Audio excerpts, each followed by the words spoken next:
Hello mga Lodi, eto na pala yung looks. Natapos ko ng maglinis. Time ay 7:25.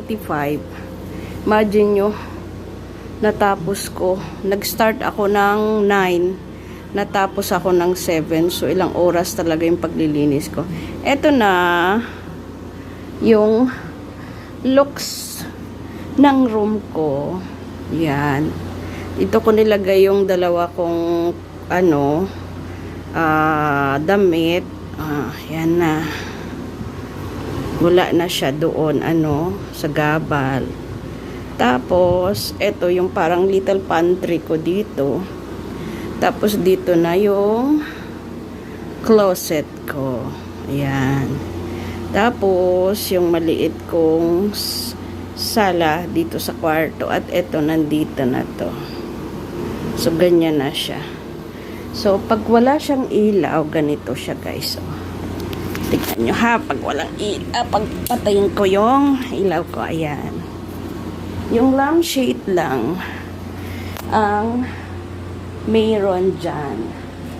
Tapos, dito naman sa may vanity area ko yan. Yan ang nilagay ko malapit sa window ko. Naka-curtain naman. Tapos dito, yung Himalayan lamp ko. Yan. So, organized na. At malinis at maliwalas na yung room ko. Kahit yung carpet ay talagang malinis na. Binacuum, nag-brush ako kung ano-anong ginawa ko dyan. Yan oh. Parang lumawag. Tapos ngayon dito sa sala ko, etong ginawa ko. Ayan. Pinalitan ko siya, yung sofa ko. Nilagyan ko siya ng cover at pinalitan ko yung mga pillow case nila. So, red tayo ngayon. Ayan, dito na siya. So, red. At doon ko nilagay yung halaman ko. Ayan. Mga halaman ko. Buhay yan guys, ha? Buhay na halaman yan, mga lodi ko. Yan, oh.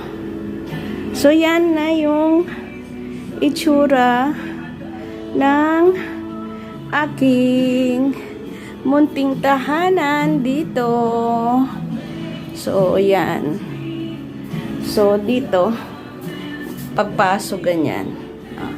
Nakaharang yung sofa ko. So, tapos yung dining ko and then yung kitchen ko. Hindi lang ako nag-mop, pero nag-vacuum ako. Hindi ko lang